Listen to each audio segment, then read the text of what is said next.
But some of the things I say should not be on any sort of record. Oh, it's like showing you different. So on this, like I told you guys earlier, in theory, if you are behind, okay, you can skip all the way down to lesson 4, which is the first actual lesson that has Python.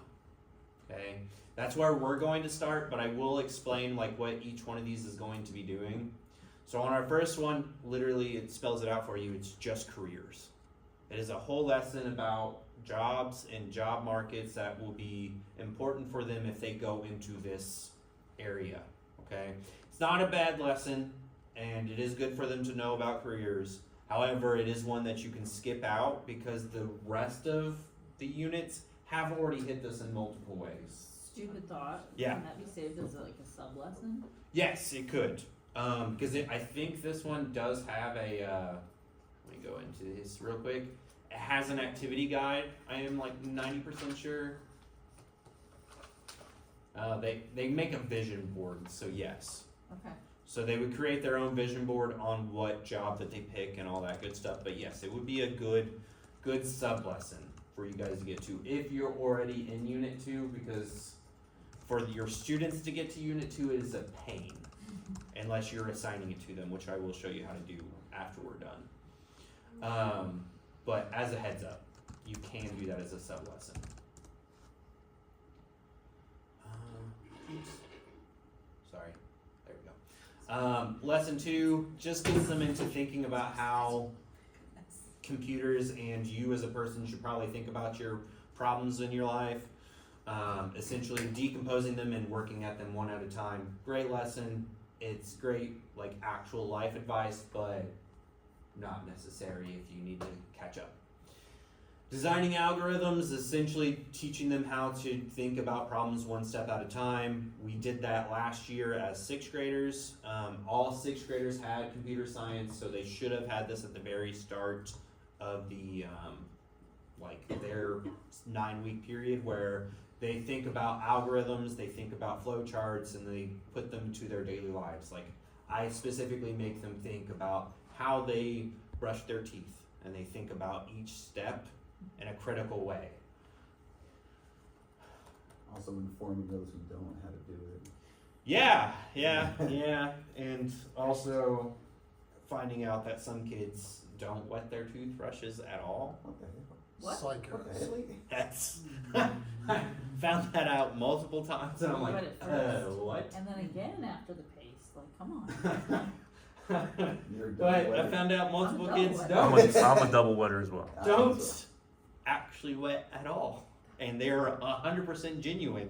Because I'm like, seriously? I'm like, yeah. And look at you like you're Do they- crazy. Hopefully they rinse their brush at the end. Yes, they Okay. do. But they don't do it before, and I. These are probably the same kids that do sock, shoe. Maybe. Maybe. So we're gonna go ahead dive into lesson 4, the first I do bug, that sometimes, just for the hell of it. This is just to switch it up. Just to It's switch just it up. confuse the Today I'm brain gonna a do it. little Sock shoe, sock shoe. Okay, so oh shit, how'd you do that? I'm pretty sure Jerry is recording this right now. That's fine. just here. I'm the only one that's gonna be Oh, watching shit. this. My bad. Alright. Also, we have our door wide open. I don't think our admin team is here today, but I don't think they're here either. So you're gonna go. Let me show you one more time. You're gonna scroll down to lesson 4, Yeah. and it should be called variables and data flow. Yeah. And click on the first bubble. First bubble. Okay, cool. You will probably have to show the kids how to do that multiple times at the beginning, but after a while they will understand how to do it themselves. This will be their final unit, so they should So know this is how to gonna be do the it. last one. Yeah, this is the last one. Okay, so we're gonna go through a few bubbles of each one of these together very slowly. This will probably be the same rate at which you're teaching your kids. Maybe a little bit faster because you guys are educators and actually sort of want to learn this. You probably don't actually want to learn this, but you want to learn this in the fact that you want to be able to teach it. I don't want to not know it. Exactly. So, first we're going to print. Okay? Printing is super easy to do. So right now if we hit run, okay? it's going to say hello Python down here in the console. We're going to want to create our own. So we're going to go ahead and hit enter, and it's going to go down to line 3. To print anything, you need to at least first type in the word print. Now, next you're going to want our lovely parentheses. Good job. Okay. Sorry, I'm teaching this just like my class. As a head. Yes. Please do. So you will notice that it automatically puts your in parentheses right here as soon as you type in your first one. Mine did not do that. Ooh. Are you in the up top okay. part? Okay, our next little thing, make sure your cursor, this little flashy thing, is inside of the parentheses, and you're going to add in quotes. It will automatically put both quotes in there for you as well.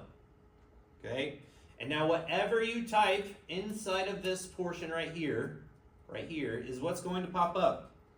Okay,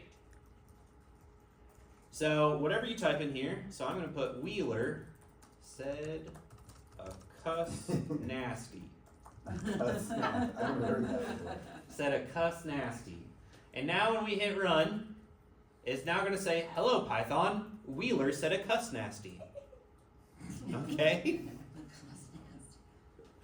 And every time you do this, if we want to do another one, we're going to start with the word print, parentheses, and then quotes.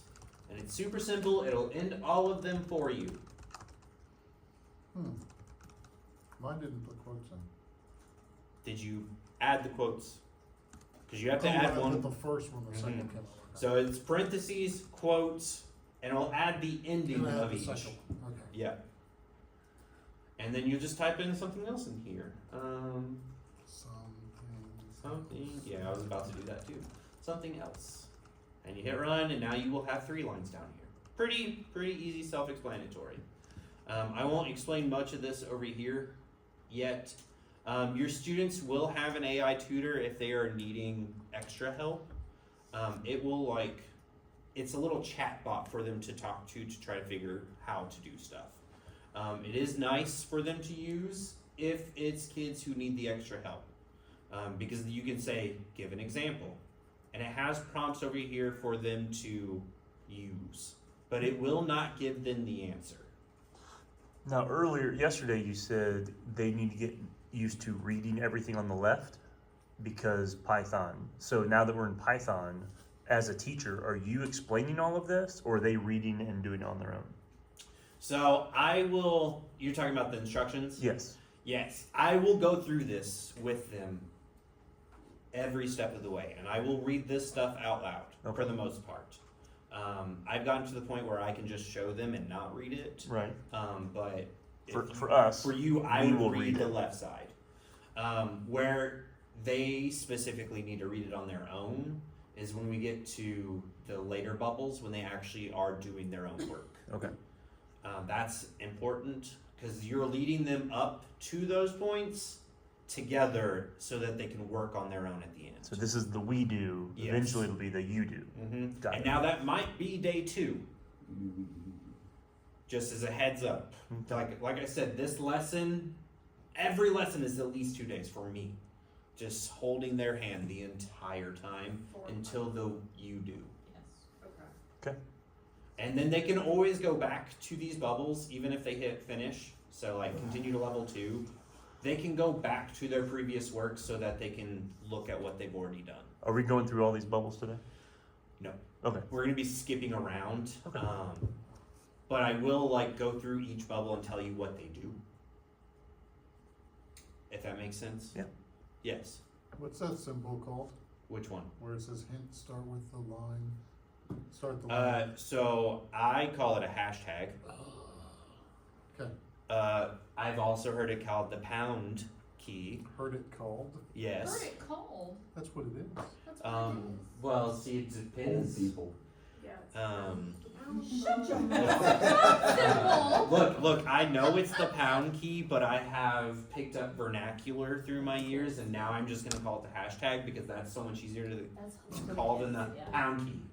like on the phone, if you're at the bank, it'll say followed by the pound key or the hashtag. Yeah. What, so- they changed? Really, it I've says not Oh that. my heard God. that Well, it's yet. probably- I've been on the phone. But You you must go to that, You have to think about it, Gen Alpha is Gen finally Z back bank. now, so like. you go into the Gen Z bank. Every